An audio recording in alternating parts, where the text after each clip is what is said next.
Hello my friends, welcome back to my channel.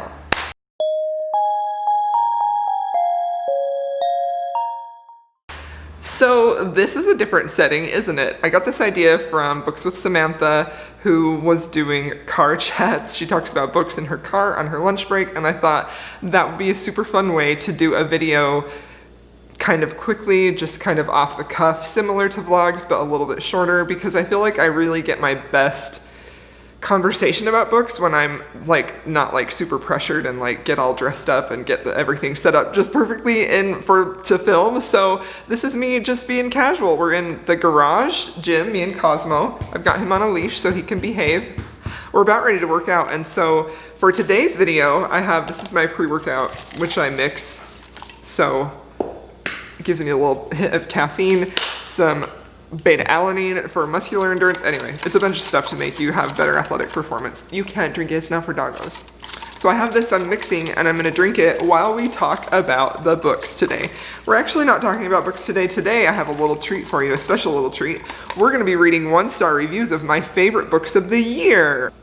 But I have a list of books here that were some of my favorites from this year, and I just thought it would be fun to read 1-star reviews. I say fun, but really, is it gonna be soul shredding? Possibly. I did not choose my all-time favorites that really hit me in the heart, and that would be like Wolfsong or Sarah McLean's books. Those are off the table. I'm not choosing those because they're beautiful and perfect, and I don't wanna hear any 1-star reviews. Like, they shouldn't exist. Wolfsong does not get any 1-star reviews. It just can't, okay? So, I have a list here, and we're going to start off with Kingdom of Ash by Sarah J. Maas. Now, I read the Throne of Glass series this year for the first time, and I honestly was sort of like, the first book was a 3-star read, it was fine, I didn't love it. The second book was definitely better, but by the time I hit the third book, I was completely invested in that series. So I binged it all this year before March, like I actually was reading that when quarantine first happened. So I loved them, honestly, but I feel like I know they are not universally well loved. So we're going to go through here and see some 1-star reviews, and then we're gonna read them. I picked Kingdom of Ash because I really loved that book. I felt like it was a perfect ending for what I wanted out of the series. And yes, they all end up coupled off together, and you know, nobody really dies. Also, Kingdom of Ash spoilers. So there will probably be spoilers for the books I'm talking about. I'll have a list in the description of the books I'm talking about, so if you don't want to be spoiled, I'll have them in order so you can know which books to skip and whatnot. But, okay, I'm a little scared. I wonder if there's a way to, well, right off the bat, one of my friends gave it a 1-star, but they didn't say why. Okay, that's fine, that's fine. It's not for you. Okay, let's see. 1-star reviews. Lots of 5 stars. Yes, my people, maybe we're not gonna find any. Oh, there will be some. You know there's gonna be some for Sarah J. Maas's books. Am I right? Okay. So the first 1-star review I see says, please tell me Aelin and Rowan die. Like, that's not even a review. That's just someone being nasty about it, who clearly doesn't like Aelin and Rowan, even though they're perfect. I mean, they're not perfect, but I love them, okay? I love them, and I'm allowed to love them. There's a 2-star review. Oh boy, here we go. This is a long one. Holy cow. They really dissected it. I'm not gonna read this whole thing, but I will skim it. I will skim it for you, okay? Kingdom of Ash by Sarah J. Maas. I did it. I survived this hellscape. I don't know how. I might have shaved off about 15 years of my life, getting through 980 pages in about a week and a half so I could get the book back to the library, but I did it. But at what cost? I'm not even sure where to start with this steaming pile of garbage. No. It was nearly 1,000 pages. Fair. And hardly anything of note really happened. I disagree. Lots of stuff happened. Lots of stuff happened. It was filled with filler nonsense and ridiculous internal feuds. Y'all, okay. So yeah, there were internal feuds, but I disagree that they were ridiculous because they, like, if you don't want to see characters disagreeing, like, why are you even reading about people? I'm sorry, I said it, I did. but made absolutely no sense to even exist, especially with this world-ending war on just to fill pages. It is a world-ending war, but as 2020 has shown us, not that the world is ending, but you know, it ain't sunshine and daisies out here. Like, bad stuff can happen around you, and you're still going to have the same interpersonal stuff you're going to have always. You're still going to have issues with people. Like, that's just life, you know? Anyway, we shall go on. And anything of note that did happen was so sloppily handled that I wanted to scream. Again, I disagree. S.J. Maas could not make it 2 lines into this book without saying the word mate. Okay, that's fair. That's fair. She does use that word a lot, and it gets annoying. I agree.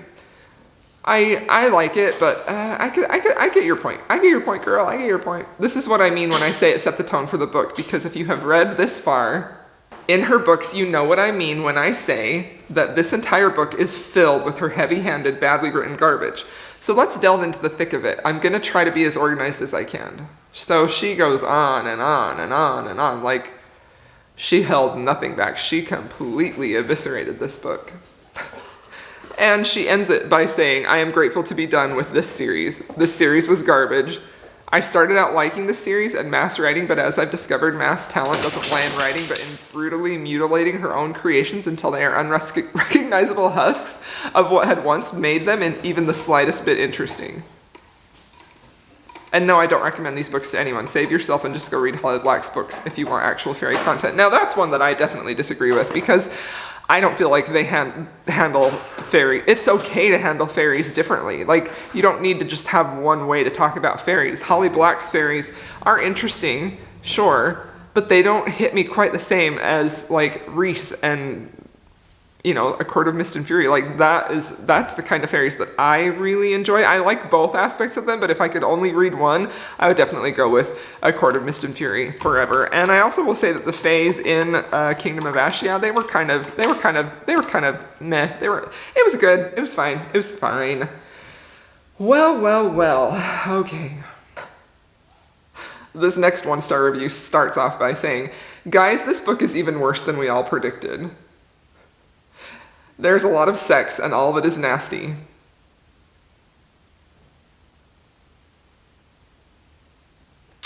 Adian is a douche, and who throws a naked Lysandra into the snow after calling her a lying bee, and yet Lysadion is endgame. Lorcan, do not mess with Lorcan. He is my favorite. Lorcan and Adian take the blood oath to Aelin, and Lorcan only does it because he can't stay with Elide unless he does. Okay, I'm not even going to read any more of this. Also, the cover is disgusting. The yellow looks like bile, and the title isn't centered. Wow. I actually like the yellow cover. I thought it was pretty cool. I think it really differentiated it from the series. So, we're done with that. We're going to be done with Kingdom of Ash because lots of people hate on that. I disagree. I still love that book. I can see its flaws. Her writing is repetitive, yeah. And I don't know. I don't know how I feel about... I don't know. Anyway, let's move on. Next book we're going to read is The Rakess. Now, The Rakess actually means quite a lot to me. This is a book by Scarlett Peckham. It's a historical romance. It is the gender-bent role of a rake being a female, so she's a Rakess. She's living that life of, being who she is and having relationships that aren't really relationships and, But I definitely feel like this book is not going to be for everyone because it's very different from most historical romances. It's very heavy, it's very sad, it has a very melancholy type of feel to it that I feel like would probably appeal to literary fiction readers. I also I just love this book. I love Serafina. I think she really overcomes with a lot of crap that's in her life and a lot of that she has done to herself. And I felt like at the end it was ultimately hopeful. So this book means a lot to me. I really love it, but it doesn't mean as much to me as Wolfsong or Sarah McLean's books. And so I felt like, okay, we're going to go ahead and read 1-star reviews of this book. Ooh, doggy. Riley Marie out here with a 5-star review that says, I would let Serafina step on me. I love it. Okay. This book doesn't have a ton of reviews. Okay, this is actually a DNF at 20%. It says, I probably should have known at the author's note this book wouldn't be for me. Upending the rake trope has been the work of Romancelandia for decades, and the rake ruined woman characters she described in her author's note at the beginning. I actually loved the author's note, loved it so, so much. Honestly, I haven't seen that in romance since the 90s. However, when authors put their manifesto at the beginning, there's really no mistaking what they're hunting. True, very true. Sarah isn't taking lots of lovers because she loves sex, she's doing it to forget. She's harming herself. Also true. I definitely can see that, yeah. Given the grip that anxiety had on her, to partake in intercourse at all was a kind of mental torture. As much as she enjoyed the act, every lover was a finger poised along the blade of a knife sharp enough to cut her. True. It isn't sexy, it's sad. I was hoping it would feel sex positive, but it felt puritanical. The reason I stopped reading literary fiction, is because of the way pain and suffering is seen as having more weight and gravitas than the hope and promise of the HEA. You know, that's a very fair point. So I feel like this review is very fair, honestly. I can see everything that she's talking about, and yeah. Given the setup of the first 20% is almost pure misery with the promise of more to come, I decided to stop reading. I mean, I understand it for sure, and it really was quite depressing, but it was still just so, I don't know, like, the thing that I love about that book the most is watching both of them, both Serafina and the hero, which I can't remember his name, watching them, so it's heavy and sad, but at the end, they both overcome that, right? And this is one reason why I don't feel like this is the kind of book that everyone is going to like. It's not a happy, fun, joyful time, but there is that message at the end that you can overcome the darkness in your life, even if it's darkness of your own creation. And I just feel like that was so powerful that I still think this is a 5-star read. Is it a happy and a fun read? It's not. It's just not. But there is a happily ever after at the end. They do get their happily ever after. You just have to go through a lot of hard times to get to it. So I could definitely see the points of this review, but I just felt differently about it. And I also feel like I can understand not wanting to read it for sure for that reason, but I stuck with it just because I was so invested in Serafina's story, and I wasn't disappointed at all with how it ended. I felt like watching her finally get her happiness after what she had gone through, and specifically the self-inflicted harm that she was doing, like she kept punishing herself, how she got over that. I just felt like that was so beautiful, and I just loved it. It was so good. So yeah, I liked it. I haven't seen any 1-stars actually. I've seen DNFs of this. I've seen some 5 stars. I've seen some 3. There are a lot of 3 stars for this, which I can understand. Okay, here's another 1-star for a DNF, and I just don't feel like that's fair. If you're gonna DNF a book, just don't rate it. You know, this person DNF'd it at 31%. Let's see what they have to say. Calls it trauma porn. Out of touch in her. Sounds pretentious and out of touch in her over-lengthy essay manifesto that prefaces the book. The author. I actually loved that. I don't know, man. I disagree. This is not a fun time. This is kind of sad. 2 stars. 2 stars. Another DNF at 41%. Wow. So this is interesting though, because none of these are really 1 stars. There are definitely some 5 stars, but I definitely feel like that one review that I read, the first review, I feel like everyone who has read that since says the same exact things. And I don't feel like, I don't know, that's interesting. Okay, here's another thing that I think is fair. This is in a 2-star review, and it says, I honestly don't know why I've spent so much time writing this up, except to say that I was particularly irked to have this book billed as some feminist manifesto, inspired by Wollstonecraft, when it's just echoing many patriarchally inscribed traumas. I do believe that romance is a genre capable of incredible feminist work and insight, but this book sets up ambitious goalposts in its headnote that it just doesn't reach. And I definitely can see how they're talking about it's just echoing many patriarchally inscribed traumas. That's definitely what's happened.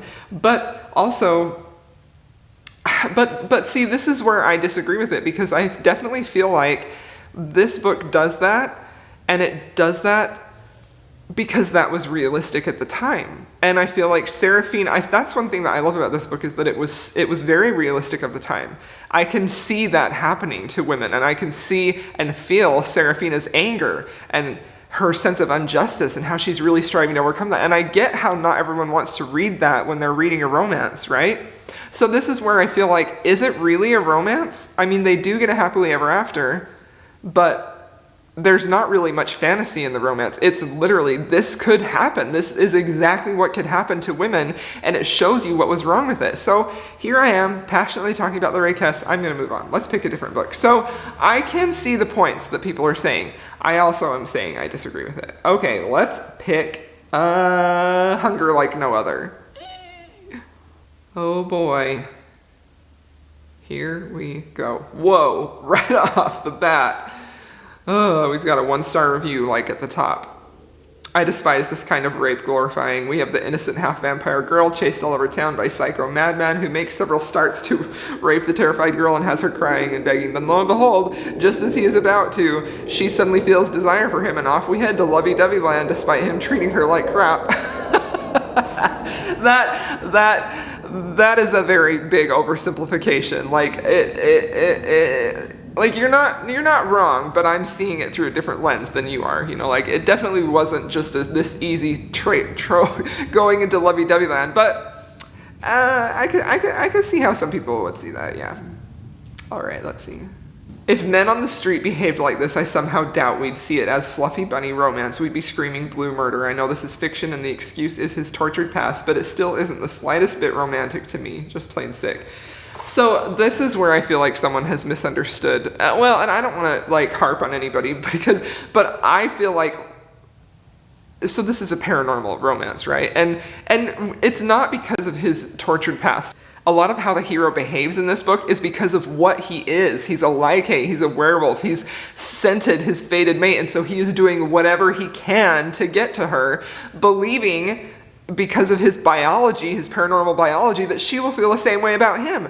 So it's fantasy, and I'm not saying that it's right, but I also feel like it's not like it's a human guy out there doing it. If a human really was behaving like this in a dark contemporary romance, I think we would all be like, this is a little weird. But it's a paranormal romance. So, I mean, I cut the dude a little slack because he ain't even human, you know?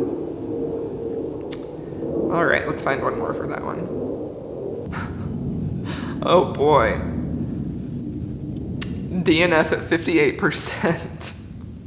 After reading 2 books with alpha female leads, I can't stomach this heroine. She is annoying AF and reminds me why I stopped reading MF for the better part of 2 years. I'm annoyed enough that I'm going back on my practice of not leaving a rating on books I don't finish 1 star. Well, I don't feel like she was annoying. I definitely feel like she was weak, but the thing that I particularly love about Hunger Like No Other is that she does start off very timid and weak, but when you get to the end, like, she holds her own. She doesn't put up with any crap. She has really grown into this strong, powerful character because of what happened in that book. And I gotta say, like, if you're gonna DNF a book on that the character is too weak, I don't know, like, I DNF books all the time, and I'm not saying you shouldn't DNF books, but the whole purpose of fiction in general is to tell a story, and a lot of times how that story is told is by how the character grows, right? So you can't expect to have a super strong character right from the get-out without some type of weakness there. So that was interesting. Let's read one more for this book. I thought there would be a lot. Okay. That's a really old one, 2008. Okay, this is a 2-star read, but I'm going to read it because it's kind of interesting. I'm seeing all these amazing reviews for this one, and I'm wondering, am I reading the same book as everyone else? But I hated A Hunger Like No Other with a passion. See, I have no problems with anti-heroes or even a villain in the place of a hero, but I do think there's a way to do it, and this wasn't the way. The heroine, whose name I cannot remember, was way too timid. She was always crying, begging she be set free, she'd be allowed to go home. More than anything, I felt sorry for her. It was like I was reading a true crime novel sometimes. I honestly felt no chemistry between her and Lachlan. How could I? I mean, she was always crying about how horrible he was, how she was trapped, and then suddenly there's a line about him being sexy. So again, like, I feel like I don't know. I feel like when I get a character in a book that maybe I don't like, if it's done by a good author, which Kresley Cole is, in my opinion, there's always a reason for the behavior that they have. There's always a reason why they act the way they do. And that's something that I just feel like is so freaking fascinating, and I just love it, right? So yeah, Emma starts out, she's a little bit weak, she's a little bit whiny, but a lot of that has to do with her upbringing, and a lot of it has to do with how she's been treated, but then you get to see her grow. Like, I feel like A Hunger Like No Other has one of the best depictions of character growth in a paranormal romance that I have ever read, and the redemption arc specifically, oh my gosh, it was just so good. It was good. So, okay, we're gonna move on from that one. Let us do one more really quickly. Oh boy. We're going to...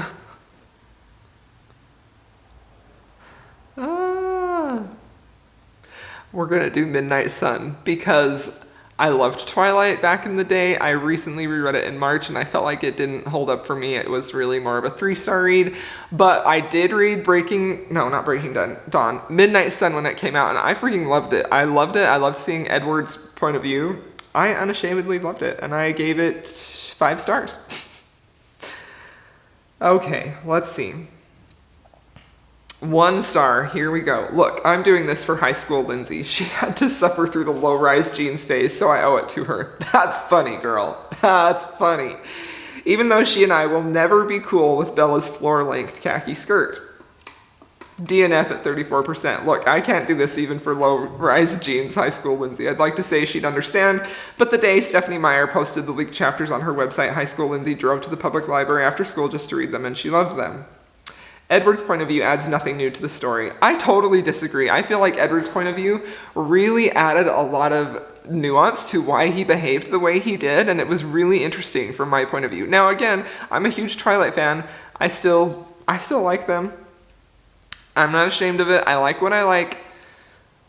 So much so that I, an annoying AF overthinker... Okay, wait, let's see. Go back. Edward's point of view adds nothing new to the story. It's mainly just him going on and on and on and on and on about every little thing. That's very true. So much so that I, an annoying AF overthinker, couldn't tolerate it. Bella may be one-dimensional, but at least she knows how to move the plot along. Edward is incapable of doing so. I mean, that's fair. It was a lot of just in his head, his inner thoughts, but that's what I wanted, right? So I feel like I got what I wanted. I could definitely, I get that. I can see that. I see it. A lot of the dialogue didn't really make sense from his point of view. It's almost as if Stephanie Meyer was writing all of these inner monologues for Edward and then remembered she needed to include the dialogue from the first book, so she just plopped it in random places. I don't know about that. She did have to plan it, obviously, right? Like, that would have taken a lot of work to plan where to put his inner thoughts along with what was actually happening in the book. Like, that's something I thought when I read that. I was like, wow, the amount of planning this must have taken. None of his thoughts are snarky or amused, but his dialogue certainly is. The two don't match. Well, I don't know that my inner thoughts are necessarily snarky when I am saying snarky things, so, I don't know. And yes, I'm aware not everyone says what they're thinking. I just said that. But there were parts in Twilight where he seemed genuinely amused by Bella, yet none of his thoughts reflected that. I don't agree at all. I feel like you got to see that pretty well. Thus, it feels patched together. Really a shame this didn't come out 14 years ago. High school Lindsay would already own a pillowcase of the cover. Yeah, so, alright, interesting. I feel like that was just a hate read, honestly, which, I mean, that's fine, but whatever. Okay, let's see if we can find one more, and then we will finish this. Okay, here's one. Oh, maybe 1.5 stars, but I'm going to round it to 1 because this book could have been like 300 pages shorter and way more condensed. That's true, but I also wasn't mad at it. Like, I liked it. It could have been shorter, but then I sort of feel like if it had been shorter, it would have just been Twilight. The whole point of this book was to get all of his thoughts and I feel like that was the thing that was so interesting about this to me, was that you got to see how Edward's mind worked, being able to hear so many different thoughts that of course his thoughts are going to take up a lot because he's trying to filter everything through what he hears, which I thought was pretty cool, honestly. Much ink has been spilled discussing Twilight, from feminists condemning Edward's manipulative and abusive behavior to other feminists defending this book by claiming it's mocked only because women like it. I feel like both are true. and I don't really like the jab this person is taking at that. Twilight feels like a symbol of something much bigger, a cultural mirror for us, if you will. I don't know about that. I don't feel like I can contribute much to this long conversation, but hey, I'm willing to try. So this is pretty much exactly like Twilight, but through Edward's point of view. Let's skim through this. It says there's so much that's troubling about this series, especially uncomfortable by the way Edward thinks about Bella. He views her like a child. I didn't really feel that. It makes him laugh when she's upset, as if her emotions mean nothing just because she's physically weaker. I didn't get that vibe at all. I felt like he was just amused by how quick she could change her emotions. So I mean, I'm not discrediting, like, y'all, you can feel however you want about this book. I'm just saying, like, I disagree. I also dislike that Bella is described as plain, and yet literally every single guy seems immensely attracted to her. I feel like we have all felt like that about Twilight forever. Some people aren't wildly attractive, but that doesn't stop them from finding people who are attracted to their kindness, charisma, humor. Okay, this is a really long review. The end, she says, how much do I want to avoid studying? I read the entire 600 plus pages of this book in less than 48 hours. Anyways, the Twilight Renaissance was nice, but I think I'm cured. Review to come. I mean, she read that whole book in 48 hours, and you're gonna tell me you didn't like it? I mean, you can be in denial all you want, girl, but clearly, or boy, it didn't, person. Clearly, you didn't hate it because you read it in 48 hours. Like, I really liked that book, honestly. I thought it was fun. It was a fun, I got so much nostalgia. That was the Twilight I wanted when I read Twilight. I feel like it was better than Twilight, honestly. Like, I just really thought it was a fun read, but it did take me 2 weeks to read because it was freaking long, so interesting. Well, there we go. I don't know if this was as entertaining as I thought it was going to be, but I hope you enjoyed watching this video. That's me reading 1-star reviews of some of my favorite books. Are they perfect books? No. I can see the flaws that they have, and I can appreciate how different people perceive them. It's just kind of a fun time to see how I feel about what other people think of them. So the point of this video is like what you like for it, for whatever reason you want, why you like it. We're all gonna like books in different ways. We don't all have to like the same things. It's okay to like different things. It's okay for me to love a book and for you to hate a book, and it's okay for you to hate a book and me to love a book, right? So I hope this didn't come across as me bashing. It was just kind of interesting to see different people's points of views about books because I truly love that very much. Thank you so much for watching. I hope you enjoyed this video. I'll see you in my next one.